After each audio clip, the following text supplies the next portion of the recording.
दोस्तों नमस्कार, अनोखा ज्ञान यूट्यूब चैनल में आपका फिर से स्वागत है।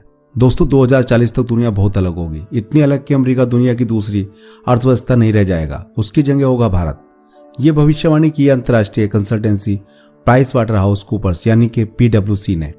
PwC ने अपनी एक रिपोर्ट में कहा है कि 2 दशक के भीतर केवल चीन एक ऐसा देश रहेगा जिसका सकल घरेलू उत्पाद GDP भारत से ज्यादा होगा। रिपोर्ट के अनुसार 2017 से 2050 के बीच भारतीय अर्थव्यवस्था औसतन 4.9% की विकास दर से आगे बढ़ेगी। दोस्तों इस हिसाब से विश्व अर्थव्यवस्था में भारत की हिस्सेदारी वर्तमान के 7% से बढ़कर 15% हो जाएगी।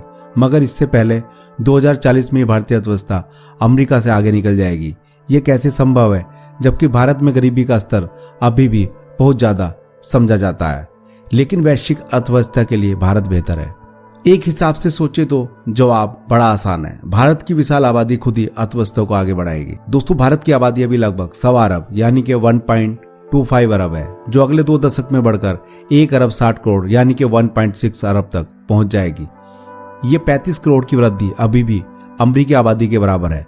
और दोस्तों इससे जो बाजार बनेगा उससे अर्थव्यवस्था का आकार भी बढ़ेगा। मगर PwC की रिपोर्ट का कहना है कि भारत के उस स्तर तक के विकास में आबादी का योगदान बहुत कम रहेगा। रिपोर्ट के अनुसार तकनीकी प्रगति के कारण जो उत्पादकता बढ़ेगी उसका योगदान ज्यादा बड़ा होगा।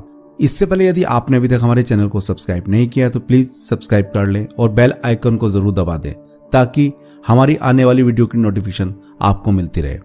दोस्तों भारत जिस तेजी से तरक्की कर रहा है वो बहुत कुछ चीन की याद दिलाता है। दोनों ही देशों की अर्थव्यवस्थाएं सरकारी नियंत्रण के कारण लंबे समय तक सुस्त चाल से चलती रही, मगर 90 के दशक में दोनों ने तेजी पकड़ी है।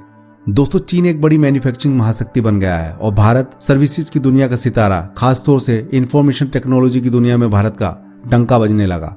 दोस्तों ऐसा कहा जाता है कि भारत और चीन की राजनीतिक व्यवस्थाओं के अंतर से भारत को भी चीन की तुलना में ज्यादा फायदा हो सकता है।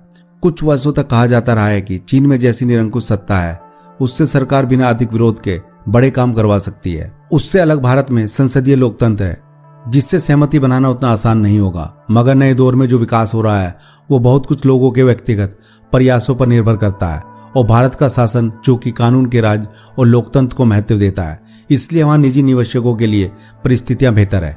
इसलिए कई मानते हैं कि अगले एप्पल का उदय अर्थव्यवस्था में क्रांतिकारी परिवर्तन करने वाली कंपनी चीन की जगह भारत में होगा। पिछली 1 शताब्दी में अमेरिका जैसे देश भारत में 6 गुना कम आबादी होने के बावजूद ज्यादा उत्पादन करते रहे, मगर समय बदलने के साथ साथ जैसे आधुनिकता आती गई ये बदलने लगा और एशियाई देश आगे निकलने लगे। पर ध्यान रखना होगा कि कई बार किसी अप्रत्याशित घटना से सब बदल जाता है। 60 के दशक में कई लोग कहा करते थे कि सोवियत संघ की अर्थव्यवस्था अमेरिका को पछाड़ देगी। फिर 80 के दशक में भी ऐसे दावे हुए कि जापान कुछ ही सालों में दुनिया की सबसे बड़ी अर्थव्यवस्था बन जाएगा। मगर वित्तीय संकट ने पूरे 90 के दशक में जापानी अर्थव्यवस्था की रीढ़ तोड़ी और वही राजनीति के बदलने से सोवियत संघ का ही विघटन हो गया। दोस्तों ऐसे में किसी बदलाव में 2040 की दुनिया की तस्वीर भी PwC की रिपोर्ट में सुझाई गई तस्वीर से बिल्कुल अलग हो सकती है। दोस्तों उम्मीद है कि आपको यह वीडियो और इसमें दी गई जानकारी दोनों ही पसंद आई होगी। पसंद आई तो वीडियो को लाइक और शेयर करें। मिलते हैं एक और नई एपिसोड में, तब तक के लिए नमस्कार। जय हिंद, जय भारत।